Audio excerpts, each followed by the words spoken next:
Merry Christmas and welcome to The Endless Stream, episode 92. I'm Aidan, and as usual I am joined by Kevin and Brian this week. We are three artists, illustrators, filmmakers and all-round shit talkers, and each week we take some of the endless stream of content brought to you through Netflix, Hulu, Spotify, YouTube. Wherever you get your content, we take a chunk of it, we watch it and we talk about it. This week we kind of do a bit of a recap of the year that we've had. We talk about Andor, we talk about Reacher, we talk about Murderville, we talk about Obi-Wan, we talk about Boba Fett, we talk about we just do a little revisit of everything. We talk about the state of the world, the state of our worlds. I went to see Avatar at one point, so that sort of comes up. It's done a little funny just based on people's time availability. So this week you're going to hear me and Brian talk for a little bit. Then you're going to hear me and Kevin talk for a little bit. Both are fun conversations and both make up this seasonal episode of The Endless Stream. If you like what you hear, please consider subscribing with the podcast. Head over to iTunes, rate, review, like, subscribe. We're on Spotify as well. I think you can find us on YouTube also, The Endless Stream. On top of all that, you can head over to Instagram at The Endless Cast, where we put up artwork to go with each episode, and that's a great place to reach out and disagree with us, suggest something for us to watch, comment, just have a bit of a conversation with us. You can also send us an email at theendlesscast@gmail.com. All of that being said, let's get into the episode. So we're crazy busy at this Christmas season. We're all running hither and thither. So what we're doing is we're stealing a bit of time of availability of all of us. So I'm going to do a little chunk with Brian and then a chunk with Kevin later. And this will be our sort of Christmas episode. And hopefully they'll cut together in a fun way. This will come out maybe Christmas Day, maybe the Monday after. I don't know that I should break no, coming out on Stevens' Day, something to listen to on Stevens'. That's not a bad idea, right? People are busy on Christmas Day. Let's stay on the Mondays. Yeah. That makes sense. Makes sense. And then we'll take a week off and we'll come back with an episode on the 8th, I think is fair, right? Give us all a break. We got through our second year of podcasts. Must be coming up on, where's episode 100? How far away are we? This will be 92. So we must do something for episode 100. Any highlights from this year in podcasting? Something we watched, something we did, something we talked about? Something Aidan said that was stupid? Oh God, I mean, we could do a top 100. That should be the 100th episode. Top 100 stupid shit Aidan said. Yeah, I'm dumb.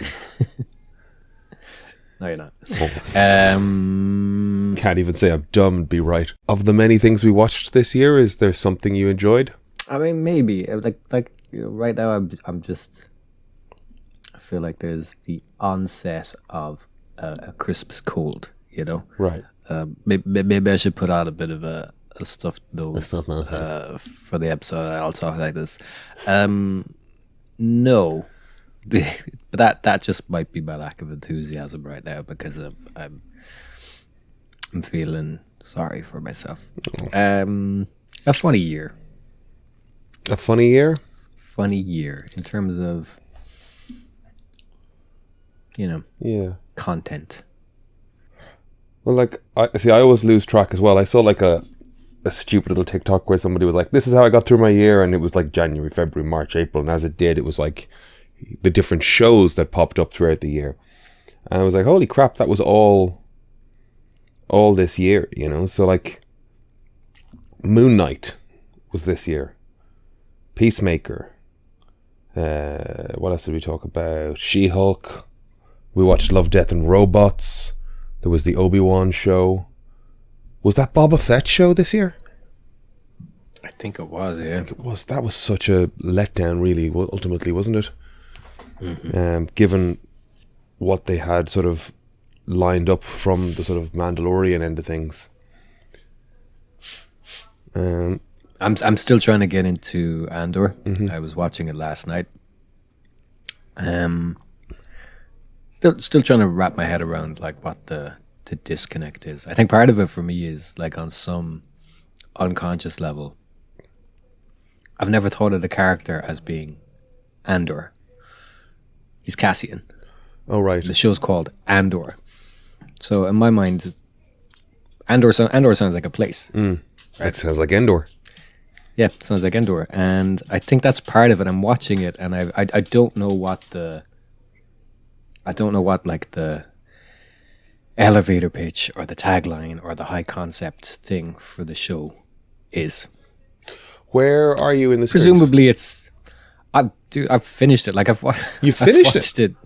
I've watched it 3 or 4 times, and I'm just like dipping in and out. It's just not holding my attention okay. at all. And like, there's so much to like in it. I'm not saying I dislike it, but I just have this like, I don't know what the hook is. You know, I don't know what the hook for me. Like I know with The Mandalorian, it's kind of a back to roots space spaghetti western, but it's set in space. You know, I kind of get that, and it's the lone wolf and cub thing. It's lone wolf and cub, but instead of samurai opera, it's I know what you're cowboys saying. and bounty hunters, and it's in space. I know. I kind of like, yeah. What's the high concept thing? What's the hook? I know what it is for so many things. I'm watching Andor, and I'm just like, it's the prequel to Rogue One, and it doesn't even feel like that. You know? Yeah. And again, none of this is a criticism of the show. I can't. There's a lot to like about it. I like the music. I like the production design. There's a lot in there that's great. But nothing's hooking you into it. You know? Yeah, it's just not holding me. Interesting. So, see, I'm trying to think if I could give you a sort of a hook to it. I love that it's this character's journey, but it's not a hooky, pitchy kind of thing. It's from completely disaffected to completely invested, you know. And the other element is, you know, it's seeing the Empire as a despotic, bureaucratic force that just like rounds up people is. I think part of it as well is that it's not very. I've seen Gilroy kind of talk about the pace and stuff, and people's criticizing the pace. I'm not criticizing the pace, but stylistically, you know, it is very. I wouldn't even say it's muted or subdued, because things that are kind of muted or subdued spend a lot more time than, you know, looking at kind of background details or environment or stuff like that. This just feels very. It feels static more so than subdued or muted. You know, as in like opposite of dynamic. Okay. Maybe So you've that is a watched. criticism. You have at least observed the whole thing 2 or 3 times. You know, whether various degrees of sort of Yeah. locking into Yeah. it. The heist So, like, sequence in episode 5, I think it is, or 6. Yep. That's great, wasn't it? Or did you enjoy that? It's good. It's good. Like, Yeah. but it's not like holy shit. It was just like, Okay. Alright. I was holy shit. I was like heart beating watching it, getting fucking tense. Same thing with the whole One Way Out, and that moment where Circus is stuck on the edge and he can't, you know. I loved it. like I said, I don't dislike any of it. Yeah. It just hasn't hooked me, and maybe it's just like I've always said, like I'm not a huge Star Wars fan. I never have been. That's fair. There's a lot of things in the universe that I like, the ideas around, and one of the things I'm kind of thinking when I'm watching it is that I wish it didn't have to be one or the other with this. I wish we could get like something that has the bureaucracy and the kind of more character. Like there's rarely a mention of, you know, a laser sword or a telekinesis or anything. It's almost like it's a completely different world. Oh yeah, It's not and mentioned it's at it's all. cool that it doesn't always have to have that stuff, but I also feel like it doesn't have to be one or the other. I think you can also elevate that world by bringing it in when, Well, you see you know, utilizing it when it's. I do get you. I think that there was this scarcity of that magic in the first Star Wars movies. Yeah. You know, like Han Solo has this whole "I've been from one end of the galaxy to the other" line, and I ain't seen nothing that resembles. You know, Yep. like it was only with the prequels and the animated shows that it became this sort of Yep. like central fixation on it. So, you know, when it kind of pops up in, I guess it is mentioned a bit more in Rogue One, because you've got they're on Jeddah and they're on the I mean, former. everybody's favorite part is Vader showing up, And Yeah. the reason that works so well is because it's an otherwise entirely grounded, ground level resistance thing, and then then a there's wizard this shows up. massive force in, and it's cool. It's cool. But yeah, no, like I mean, the fact that I've tried watching it 3 or 4 times, kind of speaks to the fact that I haven't watched it. But nah, fuck this, I'm not interested. Like, I am interested, it just hasn't. I think it could be that stylistic thing, in that I have no problem with slow pacing or kind of subdued storytelling, but it does feel kind of stilted or static in places. Okay. What do you make of Skarsgård's character, Luthen? Do you think it? I was going to say, do you think he's a Jedi, or do you think that even matters? I don't think it really matters ultimately, but he's got the Kuiper crystal and he's got that extending staff that I'm like, if he put that crystal in that hilt, is it going to do something different? It's a nice little I think if seed. I think it doesn't need to be, but I think if they choose the right moment to reveal it, it could be great. And I don't think it would undermine the rest of the grounded storytelling, because at the end of the day, it's fan service. It'd be cool to see that after all this terrible stuff happened, after the Empire kind of rose to power, that there are these characters out there that we, maybe haven't heard about in the kind of extended universe of the lore, but they were there. They were doing their bit, and it doesn't diminish the story if he is or isn't a wizard. Yeah. I love that we just start calling them wizards. Also, this year was The Matrix. That was our first episode this year was the Star Wars Visions episode, where we went through that. Matrix Resurrections came out last year, though, because I watched it at Christmas while I had COVID. Okay. I guess our So first it was a episode year. release was 11th of January. That was where we covered it. I'm just having a quick look back at our Instagram to see what sort of art got posted with each thing. Yeah.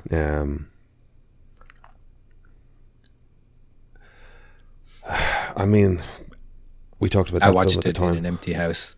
In an empty house. I watched it in an empty house because I had COVID, and I had it was so strange. I was basically getting up at like maybe 3:00 in the evening, like going from my bed to the couch, and then lying on the couch from 3 in the evening, afternoon, until like 8 a.m. and then at 8 a.m. going to bed for a couple of hours and getting back up. So I watched Matrix Resurrections in a kind of a COVID haze. God. There was decent stuff in there, but there was a lot of stuff that didn't work in there. But my expectations were pretty low for it anyway, though. So. Yeah, it's kind of it's a real sort of footnote to the whole Matrix world. There was nice stuff in there, but I mean, at the end of the day, the film's legacy is what it changed about action cinema. So we're always going to watch anything else that comes in terms of an action film first. I am anyway. I think it's going to fall into the category of didn't deliver on that front, but I liked the story, to be honest. I did actually like the story. But I do think it's going to fall into the category of the way there's Chinatown, and then there's The Two Jakes, which was the sequel, and there's 2001, and then there's 2010. These things are there, but I don't think people are going to be going back to them as much. In any shape or form. This is the thing, this year has felt like it's flown by, but it's also so much stuff got watched. Beyond got watched, we just did so much stuff, I think. Reacher was early this year. It was, wasn't it? Yeah. That started off strong, but did you finish that? I did, yeah. I lost interest by the end. Yeah. Started off strong, but it just turned into the unconventional detective thing before that. Mr. In Between, though, that was awesome. That was amazing. Yeah, that was a great superb. shout. And that was Declan's suggestion. Declan's, yeah. Yeah. That kind of just made me probably start one of digging the- around Disney. That was one of the best things I watched this year, I think. Mm. In terms of, what's it set out to do, and then how successful is it at that, and how entertaining is it then to watch it. Mm-hmm. And yeah, that was an excellent show. No notes. Like, even when you see it in like its early episodes kind of finding its feet a little bit, like he talks about cribbing off Curb Your Enthusiasm a fair amount, and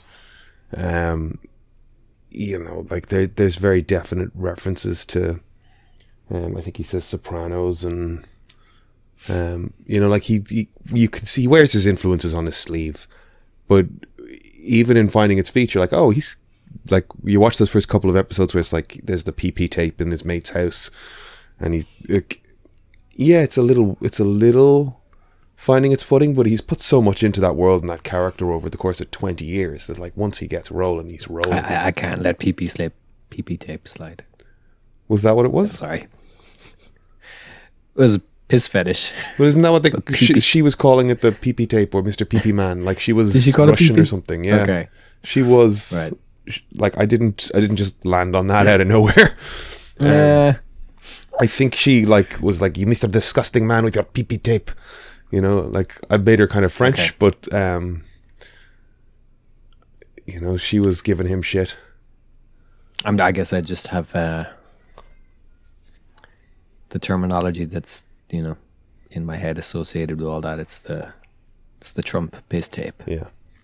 Piss tape is real, because it is. It is. You think that's real? It 100% is real. No question. No question. It's probably just the tip of the iceberg. Yeah. That's another subject. I don't know. They like, see, yeah, we are jumping onto another subject, but it's like they talk about That's that fine. guy as being like a germaphobe and like, oh, he's never done drink and he's never done drugs. I'm like, that Right. sounds like Sure. bullshit. Mr. fucking Studio 54 in the 70s. Sounds like a whole lot of horse shit to me. I think that man has done anything and everything to people that aren't particularly into it. He's Gordon Gekko. Yeah. What was the number one activity in New York in the 80s? Cocaine. Recreational activity. Cocaine. Yep. We both like to do cocaine. That's a Oh Hello on Broadway reference. Right. Nick Kroll and Mulaney are both big Steely Dan fans, and they're talking about Steely Dan, and they start to sing a Steely Dan song, but it's not a real Steely Dan song. It's kind of in the tune of shit. What's the name of the song? I have to look it up quickly. Anyway, they sing a song and they make up lyrics, and it's about a waitress, and she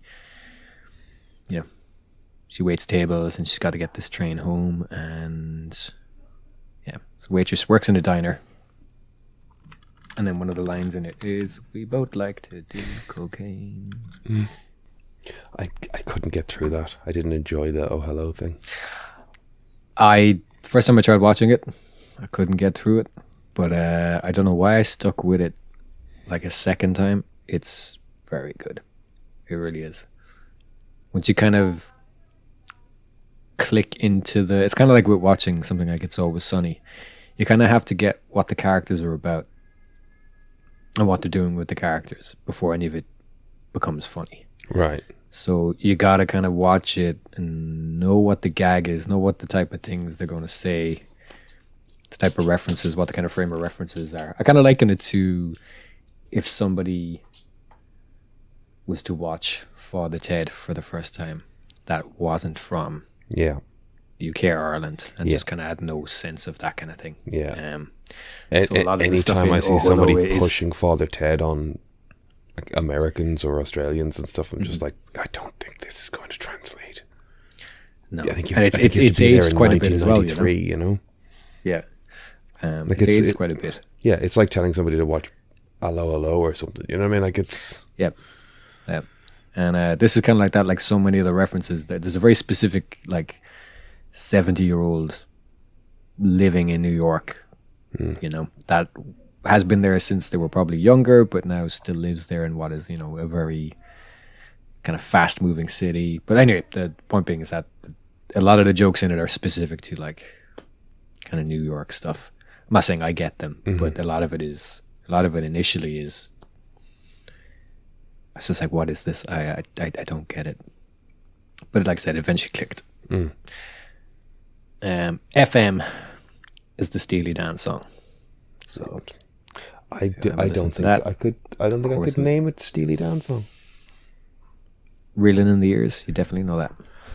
Yes. Okay. I didn't know that was Steely Dan. It's Steely Dan. Fair enough. Now I know. Ricky, Don't Lose That Number. Also Steely Dan. Don't know. Might know to hear, but don't know it offhand. You know what? I'm blanking on the name of one of my favorite Steely Dan songs. Do It Again. There we go. Do you know that one? No. You probably do. Yeah, I think what I've got to do after this as a piece of homework is go and open Spotify and listen to Steely Dan. I'm trying to think what else did we do? What else did we watch? I mean, did you go anywhere this year that you was a highlight? No. Did you travel at all?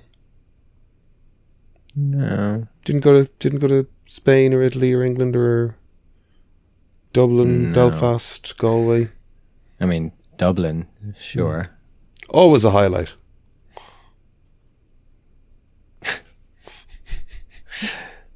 We didn't do that. We should have got popped over to Liverpool for For the screening of Nightlink. yeah. Yeah. Oh, fucking hell. I just...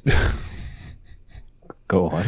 It won Best Animation Yep. at Liverpool. Has that not clicked yet? I forgot about that entirely. That was November, wasn't it? Yes. I guess I didn't... I think. yeah, it won Best Animation. I forgot about that entirely. Oh. That probably doesn't sound like an applause over the microphone, but it was. Thank you. Thank you. I just I'll do a jazz clap. completely forgot about that. I've done a whack-a-drawn. I've done a whack-a-comedy. I've done a whack-a-show running, I guess, to some degree. What would you call it? Promoting. Yeah. Went to Italy. That was great crack. Drove to Cork in March. Where did we And go? again in We July. went to the Crane. We went to the Oval. We went to Paradiso. Paradiso. The place that didn't pour drinks well. Is that place? Cabaret. Yeah. Scumbags. Did you write Don't that letter go in the there. end? I didn't. Still gonna. They'll never learn if you don't write the letter. I know. I had an old fashioned in Dublin the other night, and I noticed the guy was putting more in it than I expected. Now that's kind of weird to start making something that isn't what somebody asked for, unless they were just doing seasonal drinks. Oh, like that was their menu that night. But I ordered an old fashioned, and it ended up tasting like a mince pie, which is very clever. I could not drink more than one of them. It got weirdly sweet towards the end and was not into it. But like, it was a weird roller coaster of emotion, because at first I was like, what the fuck is this? And then I was like, oh, it tastes a bit like a mince pie. That's pretty cool. And by the end of it, I was like, yeah, I wouldn't order another one of those, but it was good to have. But then the question is, what do you put into an old fashioned to make it mince pie flavored? So they've already got the orange in there. Sugar syrup is in there. Whiskey. I would say brandy and maybe a bit of a port or sherry or something a bit fruity as well. Yeah. Because it's... What is mincemeat filling made of? Apple cider, apples, candied cherries, brown sugar, apricots, dried I was cherries. about to say, any kind of cherry thing is going to give it that kind of Yeah. The almond kind of, yeah. So you could put in any sort of cherry liqueur would have had that effect. Interesting. So, I mean, I guess my review of it is it's worth trying, but the bartender should ask you what you're rather than just Yeah. hitting you with a bunch of extra booze. That was a fun night out I had in Dublin on my own. I went to Whelan's, had some wine and cheese at this place, Loose Cannon. It was very good. Ended up singing Fairy Tale New York, scaring off a drunk person. Yeah, confused him. Best way to de-escalate a situation. Start Bring a singing. little confusion Yeah, that was it. into it. Have you any more nights out planned before Christmas? I think I kind of overnighted out over the last, between Thursday last week, Friday last week. I don't think I did anything Saturday. No, I did do Saturday, didn't I? Sunday was, I don't know. I've lost track of the weeks and the days. Basically, I'm exhausted. Yeah. Well, today's the 21st. Before Christmas, probably not. And like Cork is small, so the busier it gets, unless you've got plans, It's hard to get in anywhere. it's hard to get in. And then even if you have somewhere, it's usually quite busy, and it's sometimes a little too crowded. Not fun. No plans to anyway.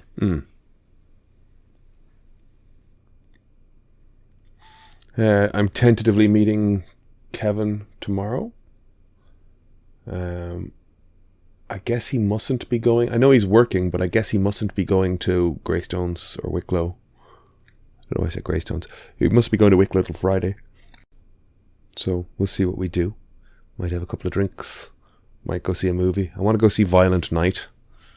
So I'll either do that tomorrow or might be doing Christmas Eve even. I like doing a thing on Christmas Eve. I like seeing a movie and then coming home. I think that's a nice... Have you checked out the reviews for Violent Night? No. Are they terrible?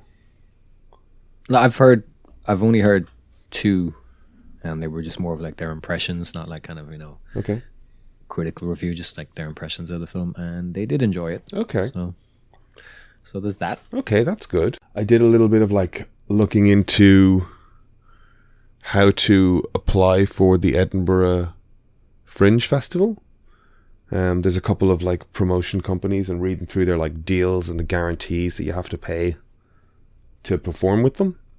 So like, 100% of ticket sales for the entire month equals X.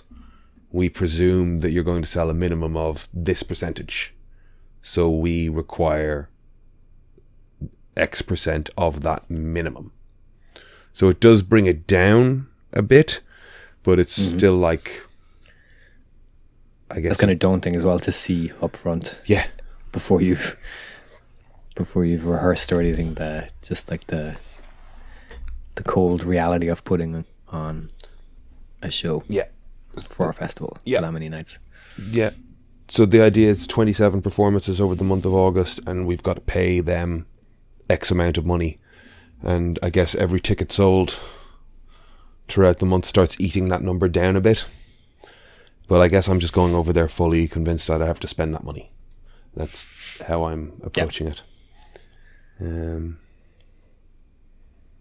That's just the cost incurred by doing the thing, and anything else after that is bonus. Yeah. Like if it whittles off, grand. But like I'm even conscious of like we have to pay for accommodation, we have to pay to perform.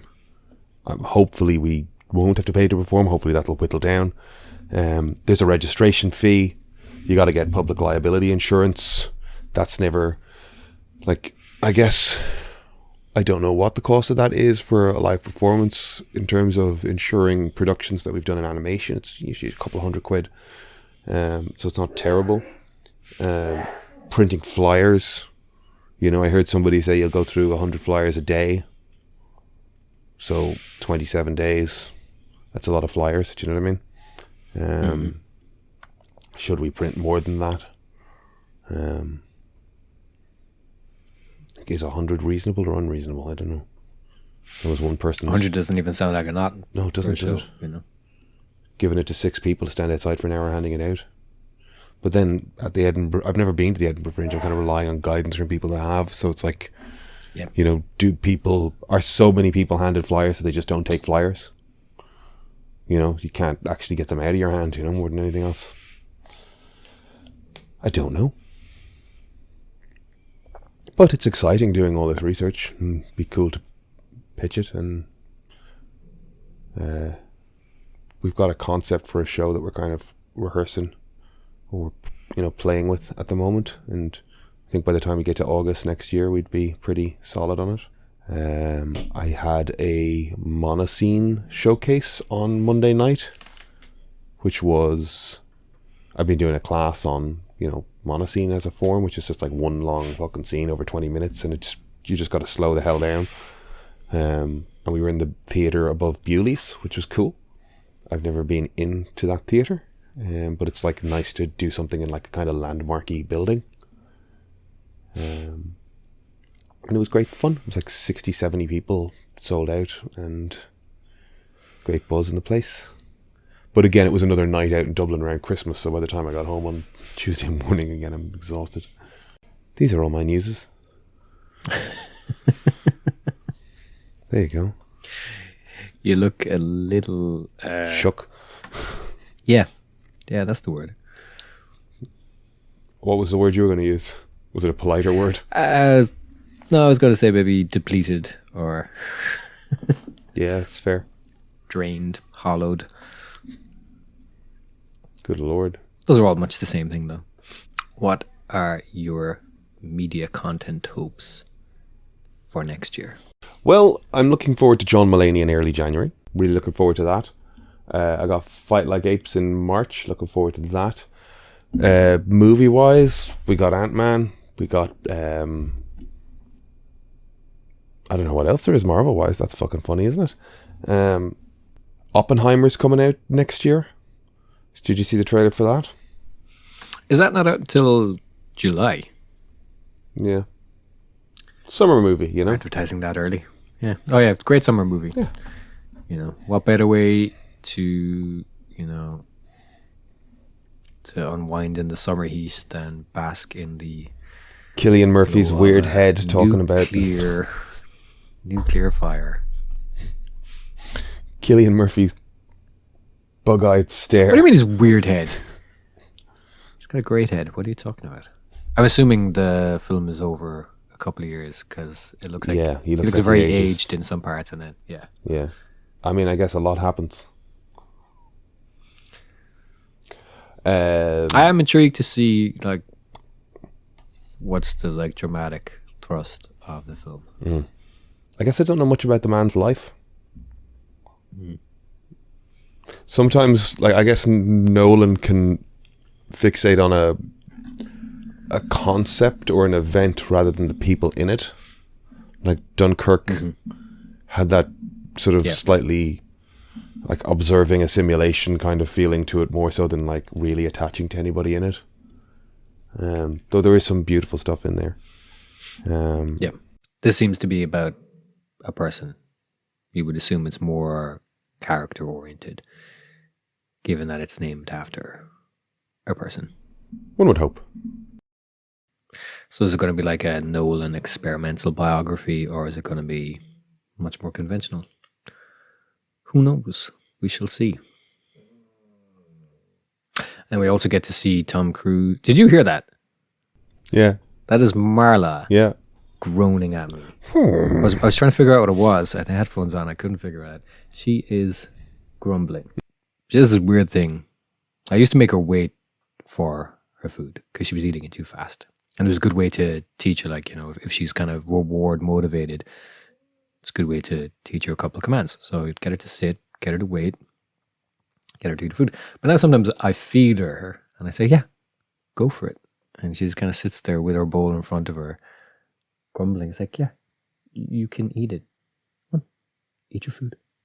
Come on, good dog, eat your food. And she's looking at me like, what? I don't understand. And This is not the very game, often is she's it? crying at me because her food's in front of her, but I don't know, does she want to be hand fed? I don't know. We also get to see Tom Cruise attempt to kill himself for our entertainment. So there's a 9-minute behind the scenes of a stunt video they just put up of him leaping off a cliff in Norway. Norway, I think. Norway was. This is an unpopular opinion. I don't think I quite phrased it in the Instagram story I went up, but you remember the audio that came out of him bollocking the group out of it because they weren't wearing their masks, Which was very, not the way you speak to staff. No. But big difference between wear your fucking mask or we'll get shut down for a couple of weeks and it's costing people money. And not just the production money, but people will be out of work. Versus Christian Bale saying, the You've guy over crossed there is my in my line. eye line while I'm... Which, frustrating too, I can get. It was distracting him. But his reaction was just... Yes. hilarious, really. So- Years later. Still like to quote it, but... So And I'm very much, I don't think there's ever a reason to shout or berate staff, yeah, So I kind of want to say that first. I kind of I think you can do you can still turn around to people and say, hey, you know what? yeah. But I'll give him the benefit of doubt and say that he probably bought them all, a motorbike afterwards or something. This is it. Sorry, everybody, I lost So- my temper. The thing is, I think generally, yes, there's no reason to shout at staff. It's unprofessional. It's not a workplace, the type of thing to do. I also think there is a thing where whatever way I was raised and whatever conditions in schooling I was come up with, kind of getting bollocked at, getting a yelling from superiors or is an older school expectation, and the world has become better. But I do kind of yeah, if I fuck up, I run the risk of getting yelled at. That's in my head. Whether or not that's right or wrong or should be the way it is in my head. And there is slightly a difference between we're shooting a little rom-com in suburban wherever the hell, and after watching that video, the length of work and the scale of undertaking to do anything that they're doing, let alone do it under COVID, and the cost, and I don't know, suddenly I was kind of oh, I don't know, I can see why he had a fucking freak out, because all of this is at stake, and he's throwing himself out of an airplane 30 times a day, and he can't get somebody to wear a mask. I get the impression as well, that is that's a moment when, people were not being strictly compliant enough versus a set where, I just watched a thing with James Cameron earlier. He was talking about being very hands-on when he made Terminator and kind of coming from this kind of, low budget thing and, getting his hands dirty, literally, when he was directing versus when he went to make Aliens in the UK with the London crew and stuff. And he said the director was very hands-off maybe then. But he kind of talks about it now where he was just trying to get people moving and he's kind of shouting at them and stuff. But that was every day. He's not happy with the speed they're working when he thought they could kind of move him faster. And he was it was kind of a clash of styles. But famously, people wore T-shirts saying, "You can't scare me. I work for James Cameron or whatever." There's a big difference between that and, having to tell people one time, wear your fucking masks or we get shut down again. As opposed to a different story if somebody's, again, I'm still not defending it because It's one of these things where it is objectively, it's kind of indefensible. You know, you should, in best practice, be calm, collected, and measured and firm with staff rather than yelling with anybody. Yeah. And like, how many times, you know, had he said this 3 or 4 times calmly or whatever? Because I could see myself calmly, you know, politely. Not in that situation necessarily, but in another situation, saying, "Hey, listen." And then after the 4th or 5th time, eventually saying, "Hey, will you just fucking do it?" It's an incredibly heightened time. Yeah. When the world was shutting down and people were dying and we didn't quite have a solution for... Especially when, like, a lot of people were making, you know, there was like that lockdown film with Hathaway and... Hathaway? Yeah, Hathaway and Ejiofor. Yeah. You know, they're making much smaller stuff, or a lot of times people were making films on fucking Zoom calls. Mm-hmm. So, like, this is one of the few productions that was, you know... helicoptering equipment to the top of a mountainside in Norway while he was doing 12,000 motocross jumps to prepare 30 skydives a day. Like, again, maybe I'm buying hype and this is just publicity numbers. Well, yeah. But, and like, this is before principal photography. Like, this is all pre-production kind of stuff, you know. I also think that point of all that being, you know, can't wait to see the film itself. Basically, yes. I think, like, I did come away from that going, like, I don't know what, like... I remember, so Macquarie's limit for adrenaline. Like, that's, I don't know, the stuff that he considers normal, I guess, is where I'm sort of getting at, you know? Like, jumping out of an airplane for somebody is a sort of once-in-a-lifetime event that, you know, stresses their nervous system, releases adrenaline. Like, he's doing I know it people hundreds who've of times. done it that they get really into it. Yeah. And it becomes their, like, number one thing, you know? So it's not uncommon. I think for a lot of people, it's just something they maybe want to try once. For other people, then it's that, you know, they don't have the means to, like, join a, whatever you call it, club, or I don't know. There's kind of means involved and stuff. But how many has Macquarie directed so far now? He did Rogue Nation and Fallout. Has he done? He came in after Reacher, right? They didn't go from Mission Impossible to Reacher. He worked with him on the smaller production and rolled him into the bigger. I can't remember the exact order, but he's worked with him quite a bit before. Because, like, he worked with him on Valkyrie and stuff like that, and he's worked on the scripts with him. So he's kind of worked quite closely even before he was a director. Did Reacher come first? I can't remember. Did he call him McHugh in that video? That's weird. Macquarie. Yeah. It's not that weird. I don't know. Makes sense for a nickname. Rogue Nation, Fallout, Dead Reckoning 1 and 2. Right. I remember Rogue when... Nation's 2015. I remember when Rogue Nation came out, or kind of after it came out, Macquarie was talking about, you know, them being very happy with the film they made. Or probably even with Reacher as well, maybe it was around. It's kind of what he took away from those two. Anyway, point was that he's talking about the marketing for the film. He's like, the marketing for something, if you want it to be a hit, like, the film has to be good anyway, you know, and like, you need to competently make a film and then you hope audiences engage with it. But if you want it to be a hit, the marketing kind of needs to start well in advance. And that's pretty much what we're seeing with this 10-minute thing, you know. It's a lot of marketing, but it's cool to see. It's still, and imagine it was nerve-wracking when he's doing that first jump. So many things can go wrong, and like, if it goes wrong, it's over. Like, that's where the story, the weird story of Tom Cruise ends, you know. Even he was doing a stunt for his film and it went wrong, and he'd practiced it for months and everything was great, and it went wrong, and we'll never see it.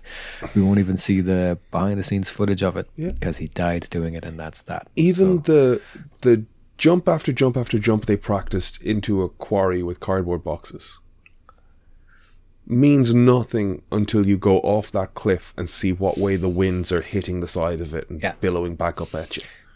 and what will that does the bike to fall the right way away from him? Will it fall in front of him, or will it go directly below? Like so many things. Will the drone? Will he hit the drone? It's so funny. I was watching where he's like, and then I'll come off the bike, and then I'll cup my chest in order to create lift, and I'm like, you will? With anyone else, it would be like, you know, like, oh, you tape the knife to your hand when you're fighting a grizzly bear. It's like, do you? Best of luck with that, you know. But he's describing how he's going to turn himself into an aerofoil, and I'm like, yeah, he probably is. He probably is. At 60 years of age, he's going to come off a Norwegian cliff face, turn himself into an aerofoil before doing some sort of sky dance with a cameraman. I think I said it in the text. I hope they don't, you know, obscure a lot of it with CGI. Because that Halo jump could have just been him on a rig. Really could have. Yeah, because there's so much for all the effort they went to, like the stuff they did to film that hadn't been done before, kind of hadn't been attempted, you know, to have not just Cruise do a Halo jump, but like have the cameraman do a Halo jump with him. There was so much logistically that went into that. And then in the film, they could have just put him on one of those like tuning fork rigs with the volume. It would have looked the same. It really would have. It's kind of a shame because just that moment leaving the plane that was feels phenomenal. Impressive. Yeah. But then once it gets into just mist, I'm like, what in the fuck? What am I seeing at what any was the point? And you're right. Like we see that shot in the trailer where the bike goes, and we see him drop into the distance. But if it then cuts into that little sky dance thing that we see them kind of rehearsing a little bit, like that's them dropped out of an airplane fucking around and replacing the background so that it kind of fits. The moment you replace the background, you might as well just have a rig. Yeah, they definitely got to like. There's a shot of when he opens his parachute, and like the camera is still falling, but it looks like he's been yanked backwards because the camera's still falling. But like, great looking shot. Yeah. If the background is CGI in that, then you might as well have just put him on a wire and fucking yanked him backwards, you know? Yeah. So I hope they don't do that. What did you see the video he put out to sort of like promote? I guess it was Top Gun coming to Premiere Plus. I think it was Paramount Plus.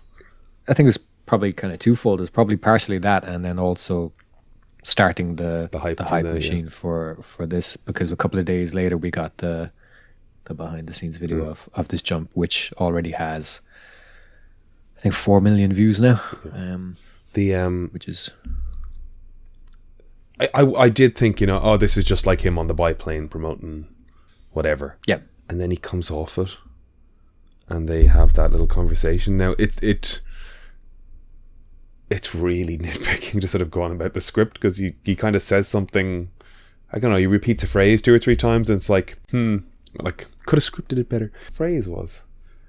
Either way though, when he says see you at the movies and like tucks and spins away, it was like it's crazy impressive, but he just sort of fetuses and spins out. Yeah. There's good meme content there. Somebody can just replace the subtitle and just be like, but yes, I'm looking forward to that. Yeah. Did you see the trailer for 65? I did. I kind of it looks like dumb fun. I kind of would have liked if they'd kept that reveal. I know it's the whole hook of the film, so they have to promote it, but I would have liked to have been watching it for the first time and then gone, oh wow, that's funny. But it's a little bit like Outlander, I guess. Yeah. I don't know if I'll go see it, but it depends on much like Outlander reviews, I guess. Outlander is hard to watch now because not all the episodes are on Prime anymore. It's missing episodes. I'm talking about. I know. Okay. I know. I know you. That was. See, I was like, what's he doing to me? I watched the Letterman Zelensky thing on Netflix. Don't want to say it was fun, but it was interesting. It's a weird fucking world, isn't it? Like, he's just traveling to a subway platform, Kyiv, to talk to them. It's a bit stilted because they have to do like a translation thing. It's cool to see. I do hope, I guess he's like Time Man of the Year, Time Magazine Man of the Year. They've got that wrong once or twice, so I just hope Time doesn't tell on Vladimir Zelensky. So far he seems like a good one. I don't know. I like what Letterman's doing in his retirement. He was on Neil Brennan's got a new podcast. Did you see that at all?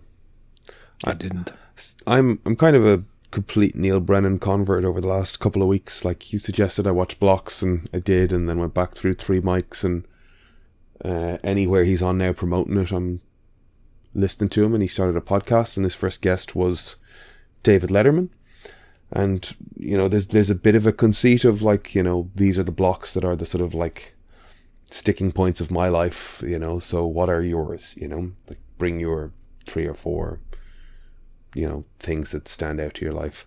I don't think Letterman could really resist kind of steering the interview himself. It was a fun conversation, and that's on YouTube or Spotify if people want to go listen to that. Just blocks. Give it a look, yeah. Got a new phone. What did you get? Samsung S22. Oh, very nice. Switched to networks. It was a deal, but I ended up having to pay more upfront than I expected. I'll get it back, but the cost was kind of almost tripled. Oof. Based on what I was expecting to pay. So what's the timeline on the return of that money? Is it Samsung have to pay it back, or do you have to? Samsung will give me cash back for the phone, and then Tesco put a hold on my account to the value of €150. And when I clear 3 bills without issue, then I'll get that back. But I won't get it back in cash. I'll get it back in bill credit. Kind of frustrating. So after I pay 3 bills, my next 3 bills, 3.5 bills will be free. Okay. Not ideal, but It's very odd. it is a bit odd. I get the money back from Samsung for the phone, paid to the bank account. That'll be cash back. Right. So that's good. But that'll be sometime between now and the next 45 days. Fuck's sake. But I also got 12 months free Disney Plus with it as well. So there's that. That's decent. Not bad. But the phone doesn't come with an adapter for the charger. It just comes with the cable. So Is it? which would be fine because I could keep the old adapter. Right. But the old adapter has a USB connection. It doesn't Not a have USB-C.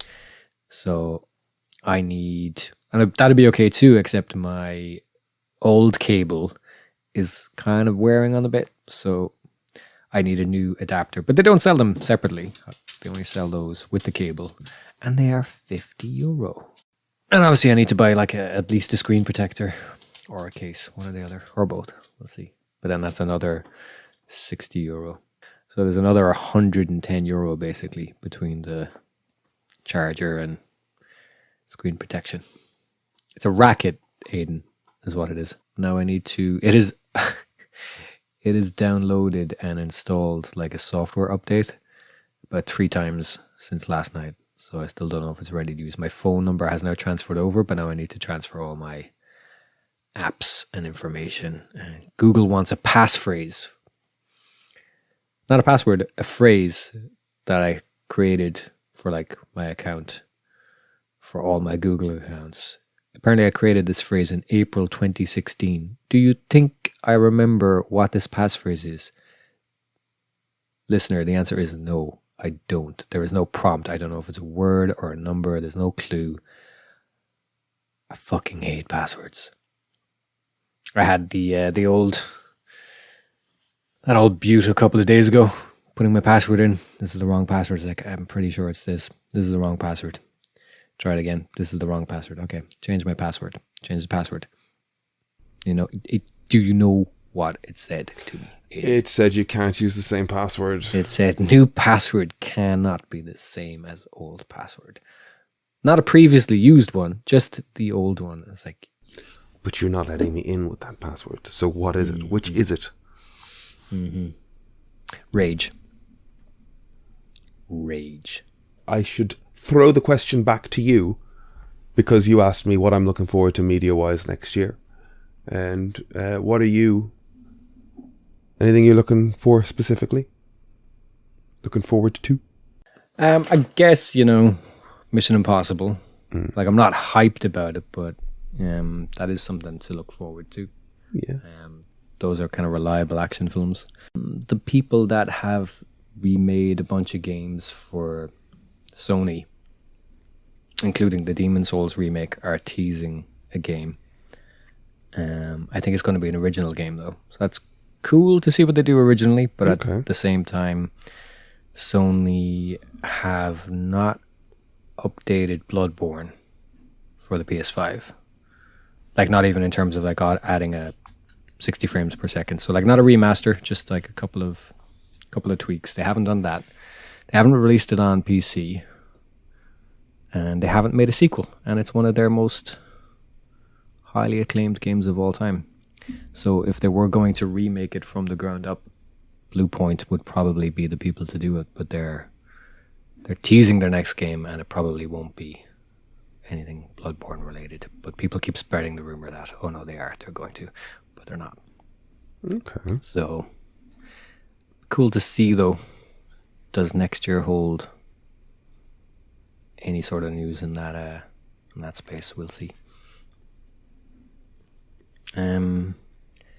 Anything else? Probably. Just drawing a blank right now. Any Great time to draw a blank. any hopes or intentions re-travel? Do you want to go anywhere? To the moon. Why not? Jump into Kevin. Jump into Kevin. So we had a chat with Scruff earlier in the day. We took a break. Kev's got off work. He's come home. And we're doing our last before Christmas recording section with Kevin. I took the week off, so I've just been faffing about. Since last we spoke, dear listener, in the interim between Brian and Kev, I went to see Avatar: The Way of Water. Oh, okay. How was that? I don't get it.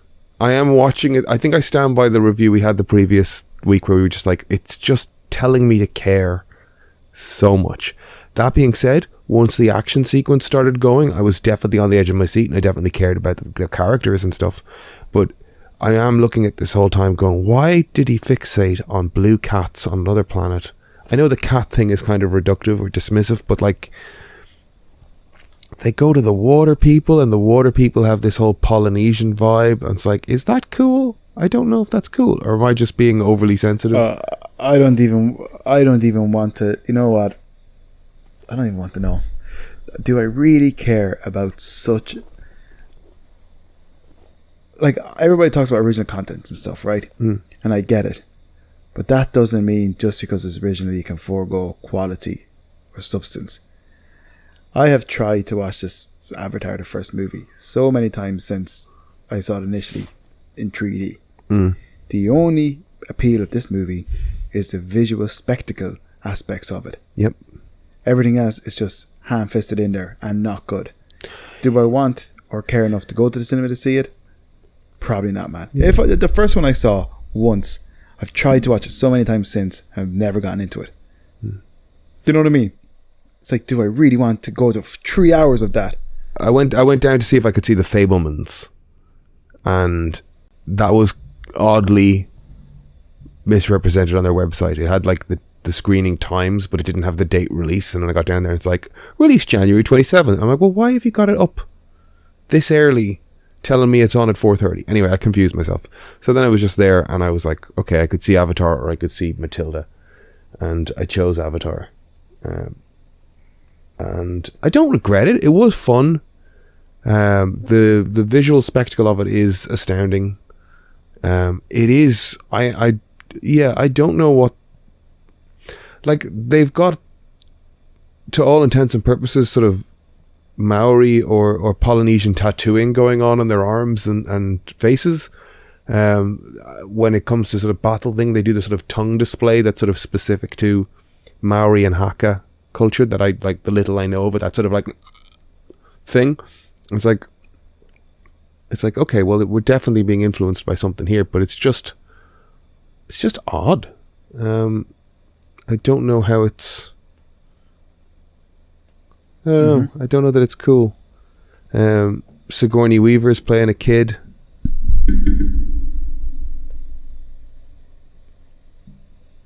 And it, like, Quaritch is back.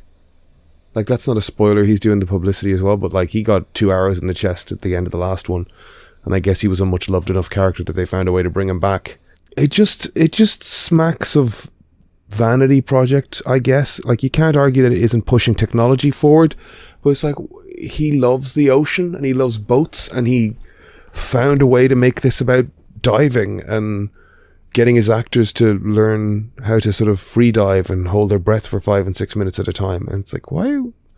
I don't know. And then in the way that it ends sets neatly up the fact that there's 3 more sequels coming.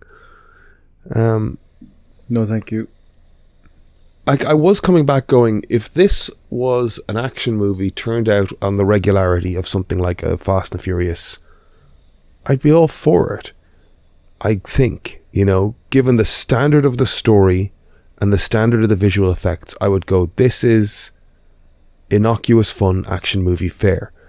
The fact that it takes a decade and as much money as it does, and they try to convince us of the hype of it as much as they do, is part of what bothers me about it. I just think it's too much investment for the return they want. I was sitting there going, why is this not working for me? These crab mechs are cool. The little mech suits that they're walking around in are cool. The little, like, swarm builder spider crab things that they have building, like, environments on Pandora are cool. Like, I should like it. But I think it's just the fact that, like, we're getting told that this is supposed to be earth-shattering, groundbreaking, technologically advancing cinema, and it's just fine. It's a roller coaster ride. Yeah, like, kind of. Yeah, I don't think I'm interested. I honestly, I wouldn't have been if I hadn't gone down for if I hadn't gone down for one thing and then just been in the cinema and had a couple of hours to kill. I wouldn't have gone to that. And honestly, I love Tim Minchin. I don't know why I didn't go and see Matilda, other than I think I saw the movie as a kid growing up and kind of like, I know that story. I should have gone to see Matilda. I would definitely have gone to Matilda. I would have definitely gone to see. Yeah. But I'm glad I saw it anyway. You know what I mean? Yeah, fair. How's your week been? Exhausting. I am ready to celebrate Christmas. You've one more day, yeah? Oh, pardon? You've one more day, right? One more day, yeah. And I have to still do all my Christmas shopping and bits and pieces. Yeah. Well, I just haven't had time, man. No, nothing. Are you going to Wicklow on Friday? I believe so. Okay. I believe so. Okay. We were talking about hanging out a bit tomorrow, but will I just be in the way of your Christmas shopping? It just depends how I get on tomorrow, if I can go out between work and stuff. I watched Murderville. Did you? I got like halfway through it. I'm enjoying it. Oh, why? Did you not like it? No, I didn't get to it, and I tried to get to it sort of earlier today and didn't get through it. So, I do enjoy it, but it is a bit stilted sometimes, This one is weird because they have Jason Bateman initially, yeah, and then they bring in Maya Rudolph. Because of the red-nosed reindeer. Oh yes, but I really like her. She's great. But then like I don't want to spoil it for you, but someone else gets brought into it, and it's just like, why? Oh. And they're fucking stupid. They're so fucking dumb. They're so annoying. I just do not see it. I've never seen the appeal of them. Interesting. I just don't get it. Scroll through timeline. Who are we talking about here? It's cringe. To be honest, it's more cringy than anything else. The fact that the person showed up the way they did and behaved the way they did. It's so lame. Oh, they're not a 16-year-old awkward teenage child. It's not funny. It's lame. Okay. It's just trying to be relevant, you know. I think I see who it is. Someone called in a favor. Yeah, someone called in an old SNL favor or something. I don't know. Yeah, but well, I mean, Maya Rudolph's SNL, Will Arnett and Jason Bateman would be big comedy. I guess they're more improv. They didn't really SNL themselves. But you enjoyed Murderville? nope. No? Yeah. Yeah, I kind of laughed at some of it, but like, it was obvious straight away. You know, kind of like something you'd be like, well, which is it or whatever, but this one was obvious straight away. But like, you know, it was, of course, Will Arnett's hilarious. But he's the best thing about the episode. I think the rest of them kind of fall short, but it is fun.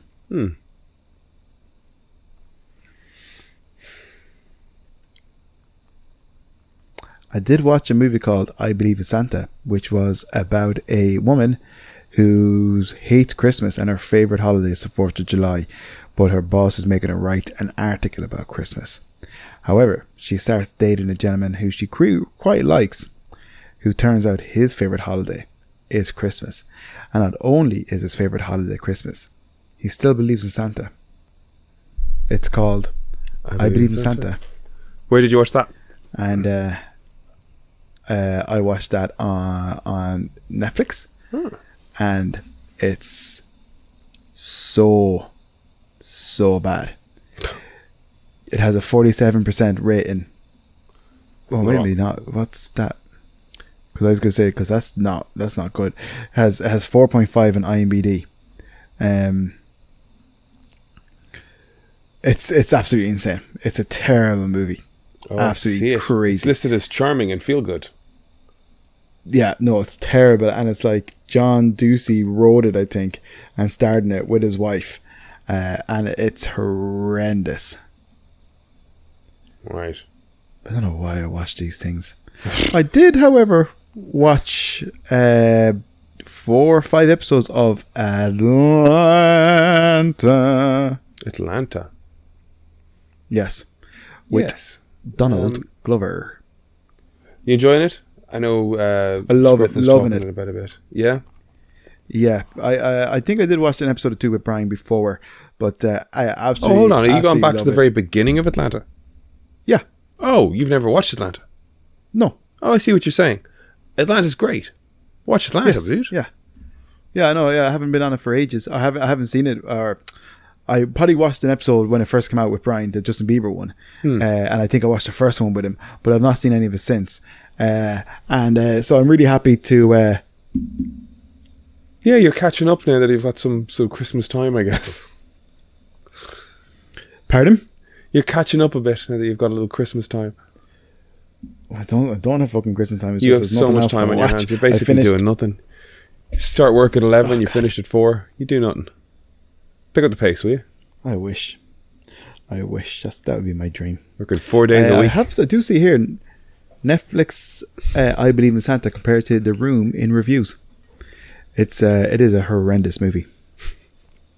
I was watching. I was watching Dan Harmon on Instagram, looking at a couple of Hallmark movies. You might have seen it. They were. No, that's my stick, Dan. Fuck off. I'm still not entirely clear what the what exactly was going on, because there was like Stepsisters City Swap and Stepsisters out in rural. Like, is it Stepsisters? No, I've never seen those ones. Hold on, let me get this right. It wasn't Steps. It was called Sister Swap, and they were basically the same plot. And he put them on side by side, and it's like they shot 2 different casts with the same script. So it's basically the same movie, but they're edited by 2 different people. So he's playing these 2 films next to each other, and they're going through the same motions, and it's really, really fucking odd. That is awful. It was like, I'm trying to find an example of like. Okay, go to your WhatsApp. This is no good for anybody, and I'll try and edit this in a way that makes sense.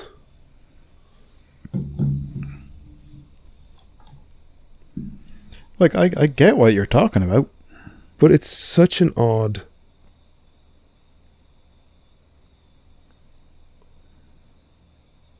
So there's an image of the name of the movies there, and then there's the clip from the fucking 2 separate films. It's actually the same cast. It's so fucking odd. I was going to say it's the same cast. Just edited differently. But it's like they shot it twice. They're two different... they're different takes. That's insane. It must have been. I bet you one of them. I bet you they're involved in the production of something. The actors. I have no idea. And they both came out the same year. Like, they both came out this year. Yeah, so it's really weird. Like, the director of I Believe in Christmas has also directed A Hollywood Christmas. A Merry Christmas. He's obviously a Christmas dude. So now his credits are I Believe in Santa, A Hollywood Christmas, and A Merry Christmas. They were his last 3 films this year. Jesus Christ. You made 3 of them this year? I mean, dude, you just gotta hustle money. when the hustling's good, you know? I mean, Ridley Scott money. famously made 1,000 commercials, isn't it, before he started making feature films? Really, yeah. Yeah, that's part of his, like, how he, he says he could work so quickly and efficiently was, he had to do commercials, and he just knew to trust himself, pick shots that worked and go, rather than hesitate and overthink. Just bang, bang, bang. Yeah, fair. I did do my Christmas party. You did your Christmas what? Party. Oh, the work Party. Christmas party. Where did you go? Yes. We went to Fire on Dawson Street, and it was fire. Woo. Very schmancy. Norby kindly treated everybody to it, which is really, really kind of him.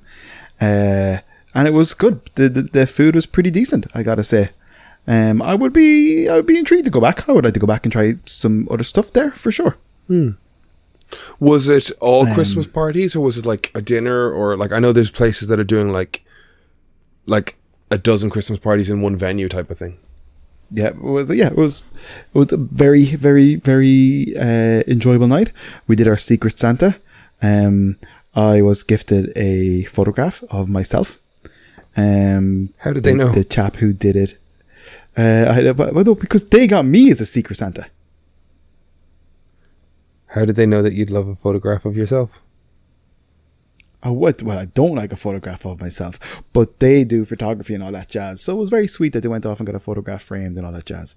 That was very nice. The food was delicious. A very civilized night. Home early. Work the next day. Can't really complain. Although, like, there was no taxis, and not for a lack of taxi, or not for they weren't available because it was too busy. Town was fairly active, but the roads were dead. Town wasn't crazy, dude. Like, I was going home at like a pretty reasonable hour, Yeah. That's why I was just like, right, well, there's literally not a taxi around. They just weren't working. Yeah. You could see a few coming into the city centre, like, but there was nothing leaving. There was nothing leaving, man. And it took me time. Like, I walked from Dawson Street home. You know what I mean? Like, so it's a good like half an hour, 40-minute walk. Like, not a fucking about, not a taxi ride. Yeah, no, it's just not around, man. Just not even in town, But yeah, all in all, a good night. But I will be back on the old vegan kick come January. Oh yeah. Yeah, man. Just like I did it for like a year and a half, and it was great, and I felt good. And then because of Brazil, we kind of started eating a little bit more because it just wasn't viable over there, Yeah. And I've kind of have been eating it since, but it's just like heartburn, all that jazz. Feck it. I didn't get it when I was vegan. Last month, I feel the last month has just been like party foods and pizzas and takeaways, and yeah, I feel like I'm feeling. Like it's even waking up in the morning is that bit harder when you're not eating right, just. Yep, 100%. Just a cloud around your brain. And sometimes I wake up hungry, and it's like I never had that when I was vegan. I didn't wake up as hungry. Didn't have any heartburn. I had far more energy and stuff. I'll do it. I would look. It works for me. I enjoyed it, so I'm gonna do more of it. Did I watch anything else? Did I do anything else? Did anything else happen? Not really. A friend of Emer's is staying with us at the moment, which is nice. Oh. He's a good lad. It's always a pleasure to have him. He has gone to a gig tonight called The Villagers, who I'm not aware of. Oh, I do know their names, but I don't know their music. Something to do with he works in a label, music label. To do with him. But no, yeah, nothing else strange or exciting. Looking forward to a week off. Tomorrow's my last day. Very good. Is this going to go out on Christmas? I think it's Stevens' Day. People are doing shit with their families on Christmas. Stevens' Day. That's our standard Monday release, you know. Happy Christmas to the people who are listening to this. I hope they had a lovely Christmas. Let us know what you got for Christmas. If you got something, or if you didn't get something, or what did you get yourself for Christmas? Are you going to get yourself anything for Christmas this year? You should get yourself something for Christmas. One of the things I did with Brian was I just pulled up the old Instagram account and had a little look at just using the art as a cue for all of the stuff that we sort of went through this year, whether it was good, bad, or indifferent. You know, like start of the year was Star Wars Visions. You know, that was our first podcast of the year. We had The Matrix. Stop drawing there, because you're putting me off. I'm looking at. What are you doing? Who are you talking to? You. I'm looking at the thing. So what did I just say? I'm going through the Instagram. You look like you're drawing, and I'm trying to talk to you. I have the Instagram thing, and I'm trying to use it as a point of reference for like. Lower your camera. Show me your genitals. My genitalia. My iPad is on the floor. You were very easily persuaded. What's you say, buddy? My iPad's on the floor. I'm not wrong. Yep. So yes, I took the phone up to just comment on because I don't know. Maybe I just get lost in the time stream of it, and it all feels like years ago. Man, it's hard to know. It's hard to remember everything. But so January 5th, episode 42. Wow, that's pretty. 42. Wow, that's crazy, isn't it? Yeah. We did an episode every week, pretty much this year, right? That's what I'm saying. We're at 92. This is episode 92. Wow. Crazy. We're nearly at 100. Whoa. Matrix So, Star Wars Resurrections. Yeah, do you want to go through Star Wars just Visions. you comment on them? Let's do yay or nay. Star Wars Visions, yay. Great For the most series. part. Great series. Some we liked, Yes. some we didn't, but great series. Matrix, didn't watch it. Couldn't be arsed. Turned it on, thought it was awful. Turned it off. Basically, it had some fun moments in it, but like the director tells you from the very beginning that they don't want to be doing it. They just want to do it if the company's, you know, like the person's like, if Warner Brothers is going to do this, I'm going to be the one getting paid rather than let somebody else. It's basically it's my toilet, only I can shit on it excuse for directing the film. Okay. Return of the Mac, which was The Eternals. Was it? Obviously, I must have. Yeah, The Eternals came out last year. We talked Eternals, Boba Fett. Is that on that one? We also, like, I think the artwork there is for Redemption of a Rogue. Yes, I remember that was for Redemption of a Rogue, yes. Yeah. But it's also in the bio. Don't interrupt me, please. I apologize. How dare you? And we talked to Koi, episode 45. Koi Pham, our first ever guest. And we talked about Hannah. what was that one we watched? Hannah, yes. Yeah. And then we talked about NFTs and the Golden Devil or the Blue Devil. Actually, NFTs, cryptocurrency is a scam. The guy from the OC said it. The guy from the I have OC no reason did not say to it. believe him. I don't know. I have no overall. reason not to believe him. I think money in general is a scam. The capitalist system of the world is a scam. Some of them hold out longer than others. Clearly, the FTX thing has proven to be completely unfucking stable and run by lunatics, who are doing a lot of amphetamines. But Bitcoin, the source of these cryptos, the originator, I guess, or the main one that everybody knows, is still a thing, right?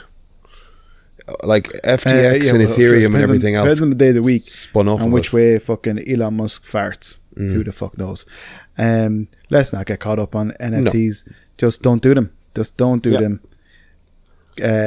But then we talked Blue Devil, and then I don't know what we talked about with a roller coaster one.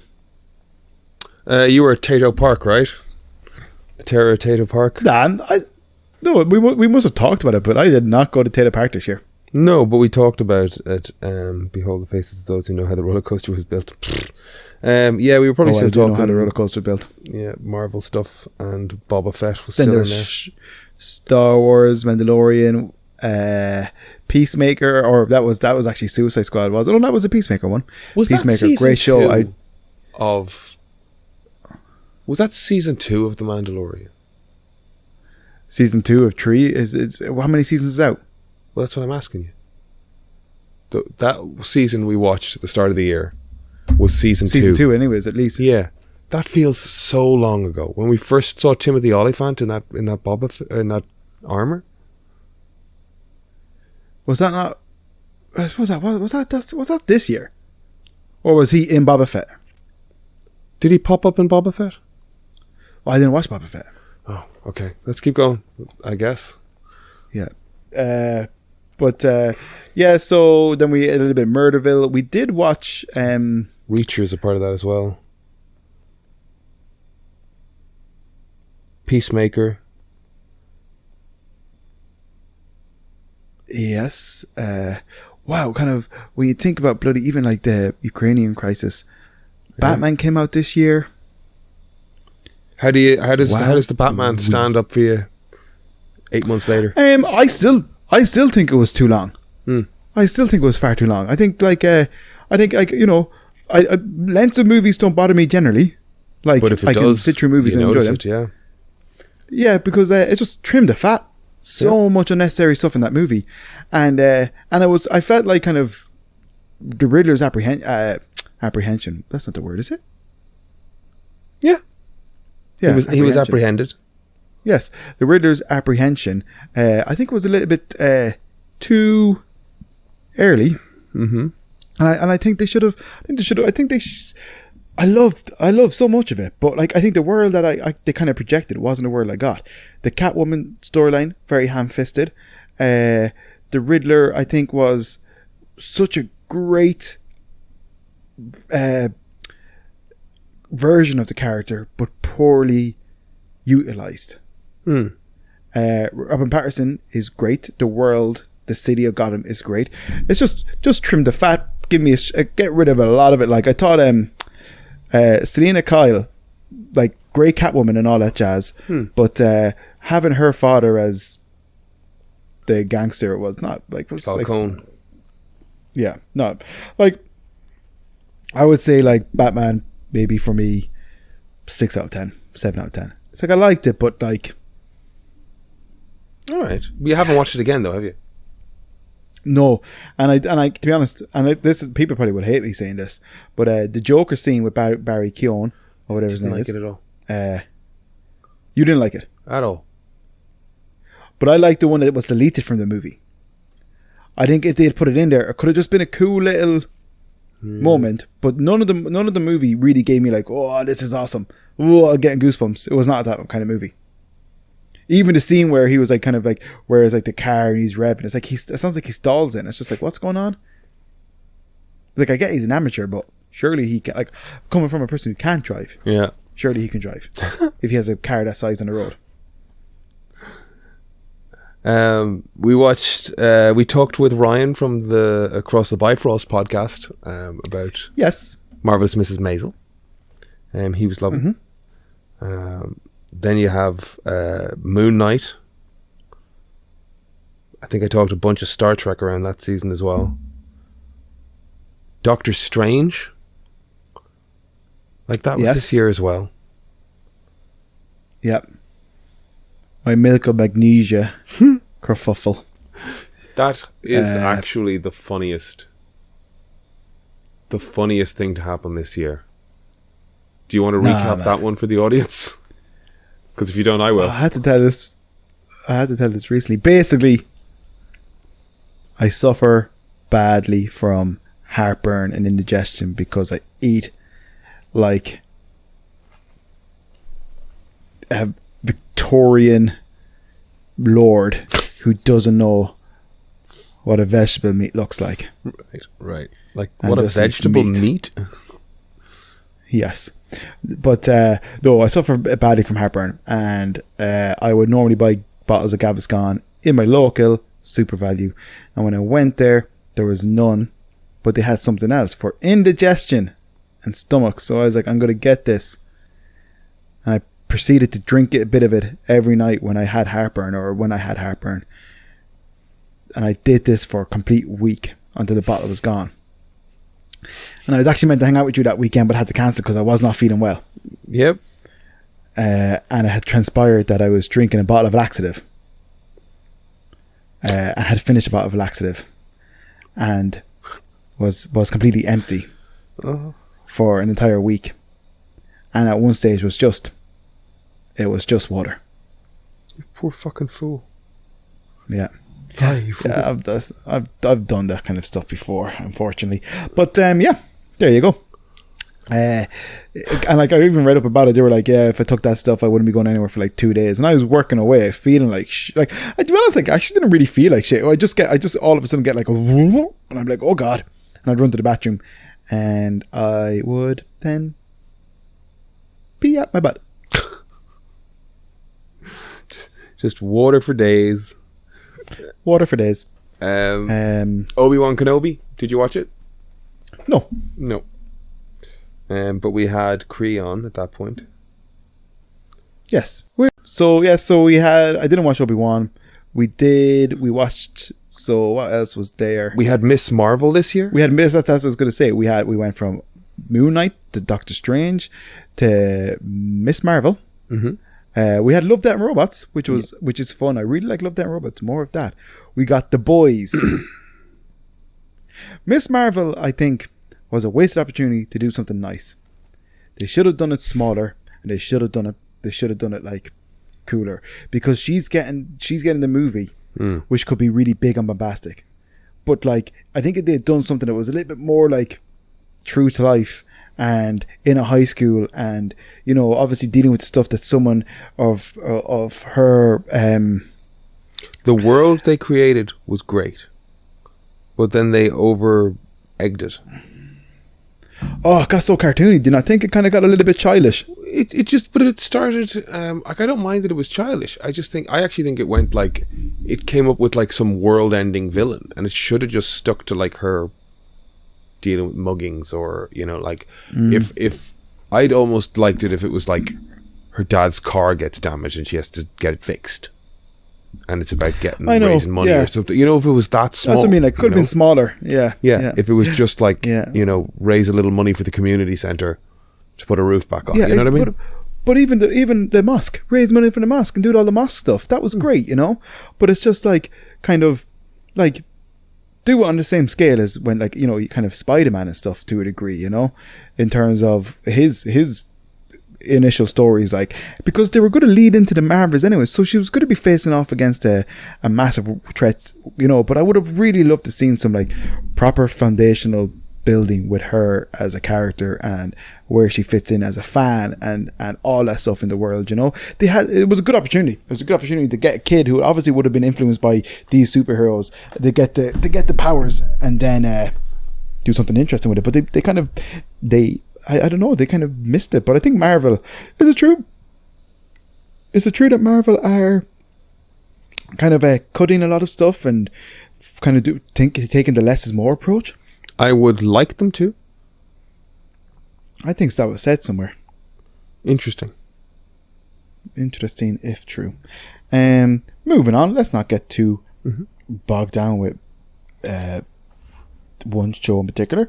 Everything Everywhere All at Once. Yes, I watched it. I enjoyed it. I thought it was very, very good. Yeah, then The Boys, Love and Thunder, and on the 25th of August, we were talking about Cavill being Hyperion. You jumped a bit, did you? And then we talked about, we did everything always all at once. Yeah. The Boys season, was it 3 or 2? 3, I believe. Season 3. We have the Cowboy Kev episode. Up at 68. Oh, what's that one? Cowboy Kev. No, that was when I talked about Kiss. Neptune's Kiss. Yeah. I don't know why I've got Korg painted. Like, That's this is the thing, I can't remember why I did half these things. Why did I draw Maybe Korg we were talking about dressed Fantastic Four and who... maybe we're talking about Love and Thunder and it went on about Fantastic Four and stuff. Because he has a badge. Anyways, it's a great image, man. So much of these. But to be honest, going through these things, the best part of this is the artwork. It's great. And if people aren't familiar with it, go on, check out the artwork. These are beautiful. Sandman was this year as well. Sandman was great fun. I don't know, did you watch that? Yeah, of course. I read the book. Yep. I read the book and then watched the show because I was in Brasilia. Yes, that's why that episode is called The Farewell to Rio, because we watched The Farewell and you were back from Rio. Ah, very good. I did watch The Farewell as well. And it reminded me of had Disney travel logs where it's like, we travel now to sunny Cuba. And then at the end of it, it's like, and now we bid farewell to Havana. Do you remember those cartoons? Oh. Where it would be like Donald and... No, I didn't have Disney growing up. Oh, you didn't have Disney? It was RTA. No. I didn't have it. We had PJ on and we talked about Excalibur. What a weird film. Yes. Great film though. Weird, but I had fun with nice. it. It was weird, but like I didn't have a childhood nostalgia about it. But it was a great film. I was surprised by how much Scruff loved it. Yeah, fair. Yeah. But it was like I don't necessarily get childhood nostalgia from it, but it's something that was definitely very present in my childhood. I didn't finish Rings of Power, which is a pity. Did you watch that catfish thing? Did you watch it in the end? The American footballer getting catfished? No, I didn't. You need to watch that. The Manny something story. You really need to watch it. And She-Hulk. What's your feelings about She-Hulk since watching She-Hulk? I think they dropped the ball on the final episode, but I really liked it and I really liked the cast. I loved seeing Daredevil. I think she was a great Jen. I think it was just pretty good. Yes, I still really like it.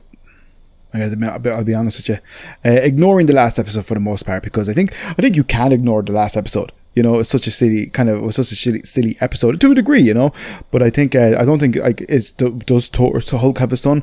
They can literally take that out of that if they want.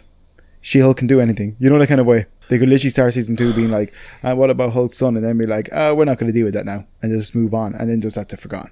They probably will bring up in Secret Wars or something if they're doing Secret Wars. Are they going to do Secret Wars? I like there's suggestions that whole like Scar and Planet Hulk thing will be revisited in some way that arrives with them coming to visit Jen, but like I don't know.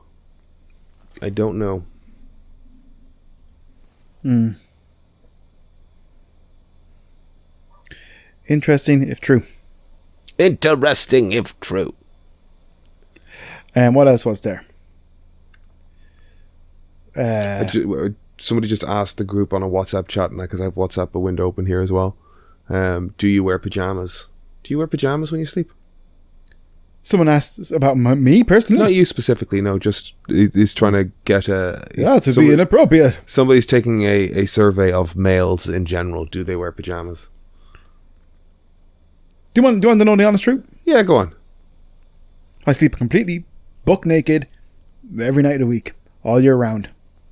Mostly the same. Yeah. I have a lot of... I have pajamas that I'll like put on and walk around the house in the evening. Like... Mm-hmm. But when I go to bed, I take that shit off and be a bit cold, because if I'm a bit cold, I get out of bed quicker in the morning. I wake up easier. If I'm too warm, I stay cozy. Oh, if I'm too warm, I wake up fucking feeling sick. Have to sleep doing the open pallet all year round, baby. All right, good stuff. But yes, no, absolutely. I cannot sleep in. I can't sleep in pajamas. I can't, man. And if I do, I'll wake up naked. Do you know how scary that is? Sometimes it's a concern. It's never been an issue, but obviously my anxiety likes to create the worst possible scenarios that scare me. We had House of the Dragon as well. I didn't watch any of it. Garth Brooks. Yeah. What a fucking ordeal that was for the city of Dublin. So much fun. Great, man. More of it, I'd say. Fucking cowboy hatted clowns walking around fucking up the city. Oh, you're a piece of fucking shit. That is straight up culture hate. You jacking fuck. Culture hate, you coming up here ruining our town with your fucking achy breaky hearts. That's Billy Ray Cyrus, you uncultured swine. Here, less of it. We built this city, yeah? Fuck off with your big iron on your hip. I don't even hip know. Replacements, you old fucks. I don't know. Historically, I don't know how culture people contribute to Dublin or vice versa. But why don't you line dance out of here? Why don't we, out of sheer ignorance, just resort back to old stereotypes? Yeah, West Brit. Nice. Probably can't say that. Beep that out. But what were we saying there? What were you giving out to me? Why were you giving out about cultures again? I wasn't giving out about cultures. I was saying that 5 nights of 80,000 people descending on the city was a bit much. But how was it a bit much? Like, how did it inconvenience you? It didn't inconvenience me in the slightest. Sorry, did you not have to bring somebody to the fucking hospital off the back of it? Not off the back of the gig, no. That was a completely separate incident, but nothing to do with the gig. That had nothing to do with the influx of a couple of 100,000 people. Not saying cultures, I'm just saying people drinking, Boggers, partying, filling up streets and causing trouble. You better check your privilege. That's all I'm saying, Mr. Affluent there. That was not in relation to good country folks join a bit of square dancing in Croke Park. I'll have you for slander. I forgot me, Chris and Brian recorded one from a pub in Cork. Yes. Shout out to Chris. Happy Christmas, Chris. PJ was a great guest, wasn't he? PJ was great, and let's not forget, because we didn't get to it, Declan Shalvey, another amazing guest. Like, yes,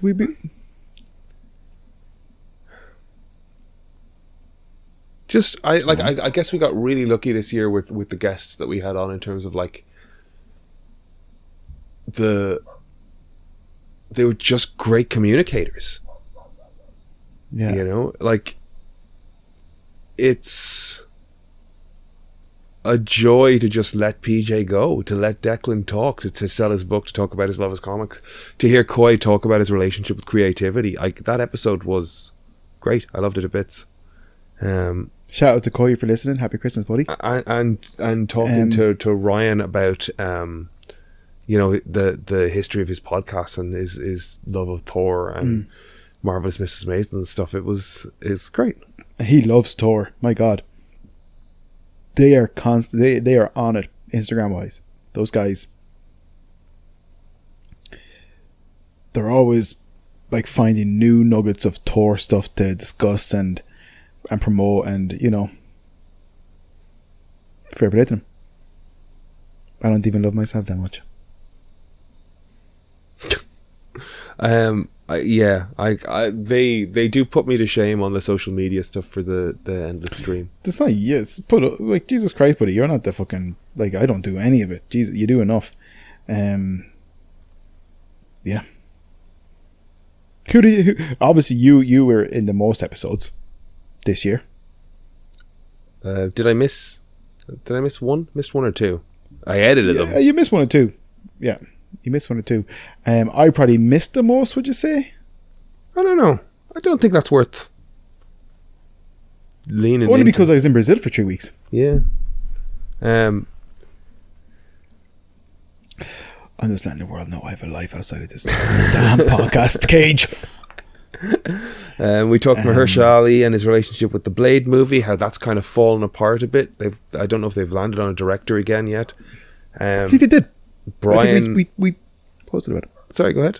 Did we find a new director? I think they did. I thought we posted about it. But anyways, go on, Brian. What? I was just laughing at the title 81, Protein or Erotica, because I didn't fuck up Brian's birthday present. His present got stolen in the mail. So I was presented with two options subsequently. Yes, I do recall Brian having some sort of fixation with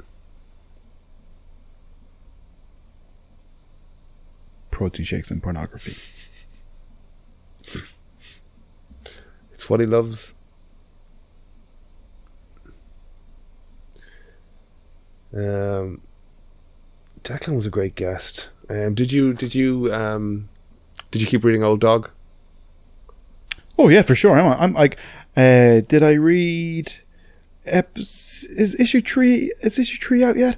I think issue 3 is out after Christmas. But I'm not sure. I've not been getting into it. Old Dog's great, man. Yeah. And I think we should have Declan. I think we should have him on when it wraps up. I'd love to hear how he felt about it and stuff, you know, because obviously he's not finished himself. I don't think he's finished. Yeah. Creating a book himself. Did you read any good comic books this year? Do you know what? I don't think I did. I don't think I've really read a comic book this year. The only book I read was I got issue 1 of the Star Trek book that had Deep Space Nine supercut. Did you not read Full Circle yet? No, I haven't read either of those things. They're still here wrapped in plastic. Fair. I reckon the best book I read, and I read a few, I reckon the best one though I read would have to go to Daniel Warren Johnson for Do a Powerbomb. Do a Powerbomb. And maybe we can get him on the show sometime. Do you think that's a possibility? I think everything's possible, buddy. Why not? I love it. I like the it's the Wayne's World, if you book them they will come kind of thing. Yeah, why not? Like you miss 100% of the shots you don't take. You just gotta ask. That's it. Favorite Christmas song? This shouldn't be as hard as it is. I don't like to hear it early in the year, but if I'm in a pub and we start hearing Fairy Tale New York, that's kind of a great end to the evening. I do like it. Fair. You? Grandma Got Run Over by a Reindeer. I also love Bob Dylan's Must Be Santa. I also love Little Donkey. I don't know that one. It's more of a Christian song, I think, maybe. Yeah. Little donkey, you carry a heavy load. Little donkey, something Jerusalem you will go. It's a donkey carrying like Jesus and his fam, yeah? Alright. Carrying the fam. Carrying the fam. The holy fam. To the holy place. The only fam. No, the holy fam and the holy place. Did you just imply that Mary has an OnlyFans? Mary could have an OnlyFans, sure. I mean, why wouldn't she? She has a child to look after. She gave birth in the stables. You know, she may be homeless. Stop it. You never really hear about Jesus' formative years, do you? What? When he was like smoking cigarettes and shifting girls around by the bike shed? Yeah. Mary Magdalene. Yeah. Drinking cans up the graveyard. Yeah.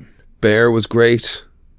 Clerks 3 was fun. Bear, I want to see Clerks 3. Bear was great. A gentleman at Tattoo this evening said it was his top show of the year, which I thought was fair. Ooh, have you a top show of the year? If I asked Scruff that question, I feel like he'd want to go and like put together a spreadsheet and come back to me with a list that ended with the word inconclusive. His choices. Do I have a top show this year? Yeah. It didn't come out this year, but it's still one of the best shows ever. Invincible. Really? Yeah. No, I'm just saying that because it pisses you off. Do I have a favourite show this year? I really, you know what? I have to say it.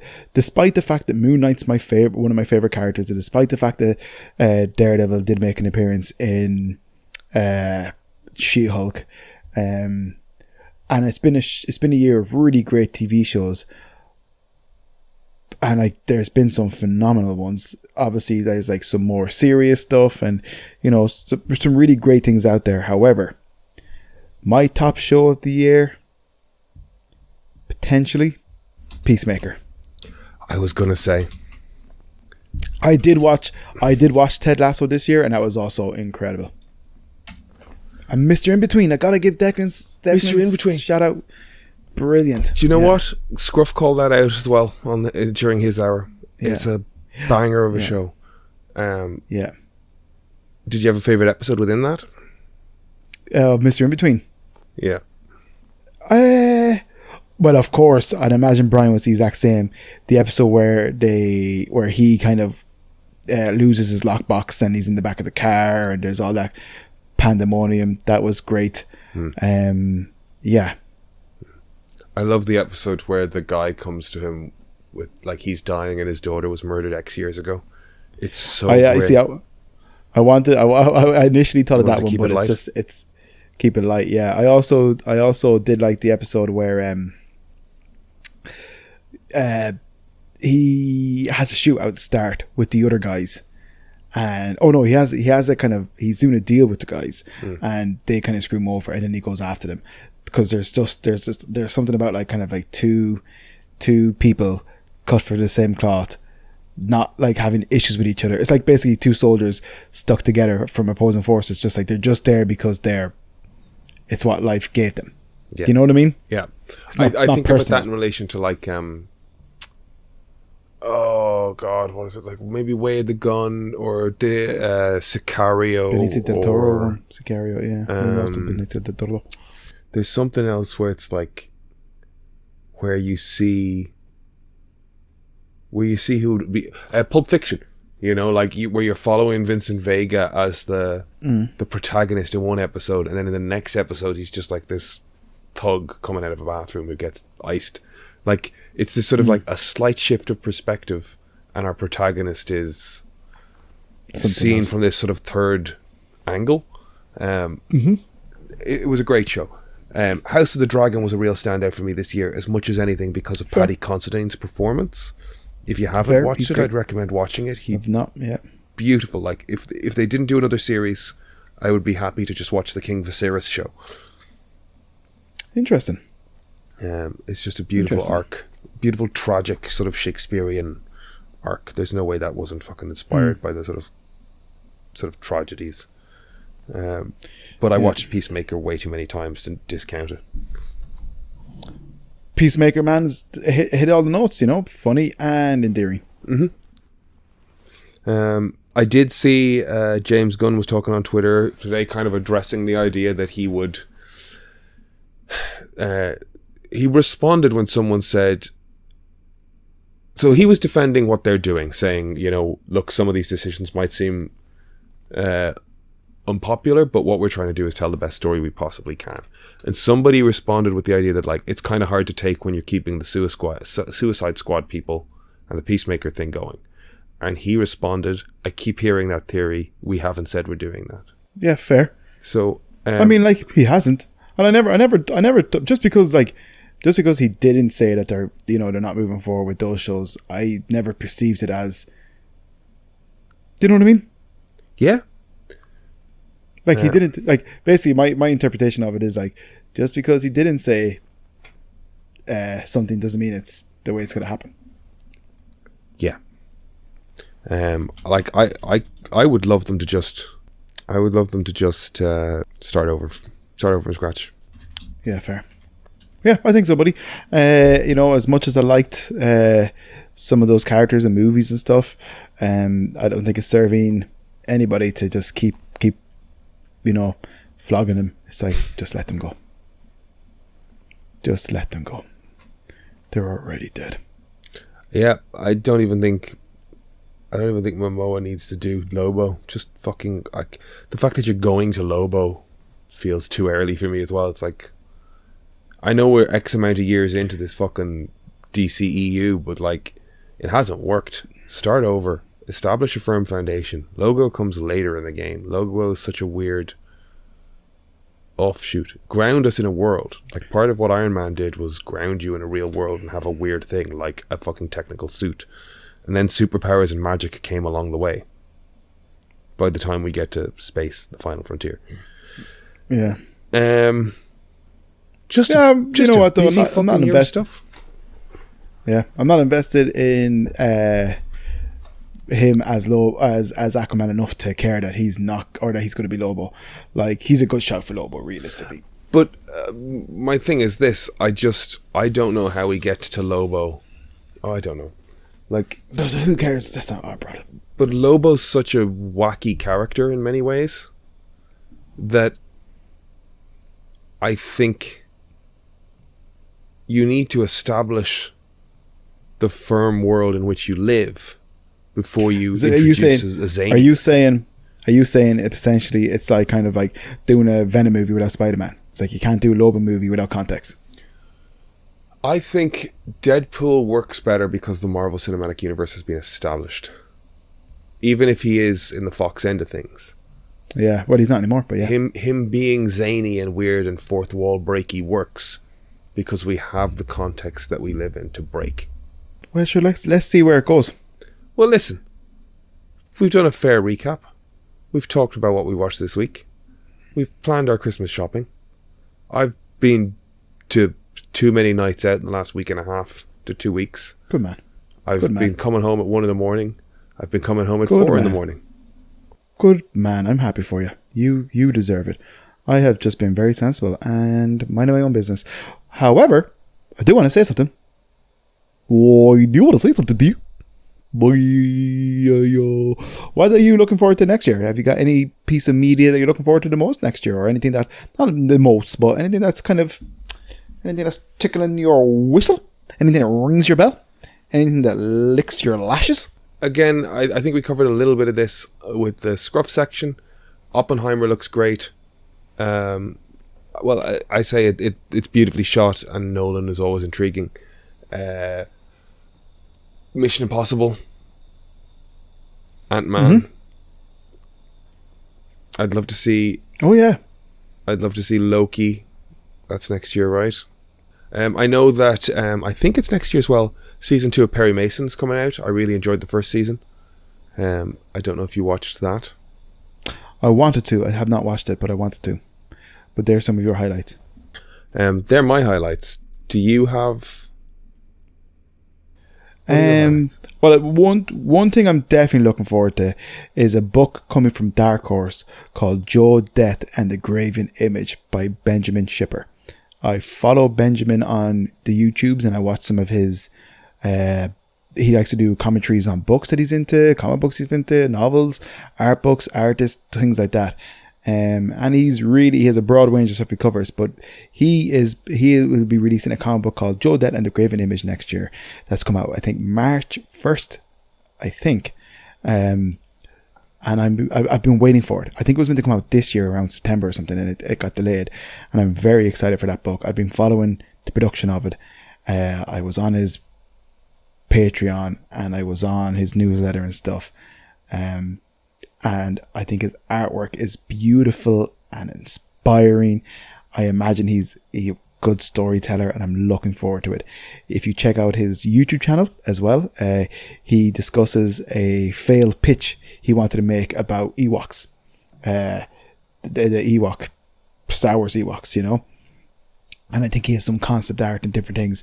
His work is beautiful. I can watch him do time lapses of him just drawing and coloring and sketching, and he has a beautiful video of a rhino. So it's a piece of art, like, you know, but it's a rhino sharpening their horn at one of those old wheels, you know, with the little like flints of it around, and it's just beautiful, you know. And I watched the guy, just a time lapse of him just doing it and chatting and whatever, you know. I love it, stuff like that. But his book is coming out next year and I'm very excited for it. Super excited for it. What was the name of the book again? Joe Death and the Graven Image. I've read some of it. I can't remember, there was like a small preview, like maybe like a 7-page preview or something. It's beautiful. The colors are beautiful. I'm so excited. It's a Western as well. Oh well, that would sell it for you, wouldn't it? Do you watch Yellowstone? No, not yet. I don't have the channel, man. That feels like something that would be right up your alley, and especially as the 1927, the sequel series is coming out, or the prequel series is coming out, set 100 years before. Yeah, brilliant, man. I love that shit. With Harrison Ford I want to in. get on it. Yeah, great. Yeah, I still need to watch the Deadwood, the movie. I've not watched it. Oh, you should. Yeah, but it's one of those things where, like, if you love something, it's like Daredevil season 3. I love it, but I can't bring myself to finishing it and finishing it. You know, that kind of way. Well, I got to the other end of it and then suggested we actually go to Deadwood and stay in the hotel. I'll do it. Because, like, it is the early 1900s at that point, but remind me of Timothy Oliphant's character's name? Al Swearengen is the bar owner. What is it? Oh my god. Well, either way, as well as being like sometime lawman and general goods Because the fella, salesman, the he deputy opened a is hotel like, there, and the hotel is still there. Is it that Gem, is it? Seth Bullock, that was it. Seth Bullock was his name. Yeah. Was it the Gem, I wonder? The Gem, I think, still operates out of Deadwood. But anyways, right, sure, look, I'm fucking hungry, man. I haven't eaten today, and it's late, and my dinner's waiting for me. Your dinner's waiting for you. Yeah, I don't have anything decent to eat. I'm eating garbage here. And like I had popcorn in the cinema there. I've got like these little Christmas cakes, but they're very, very rich, so that's not really good for dinner. I need something hearty. I made myself a carbonara, so I'm very looking forward to eating that. Very good. Very good. Very good. Yeah. Yeah, although I didn't have mushrooms, so there's no mushrooms in it, which disappoints me because I love mushrooms in a carbonara.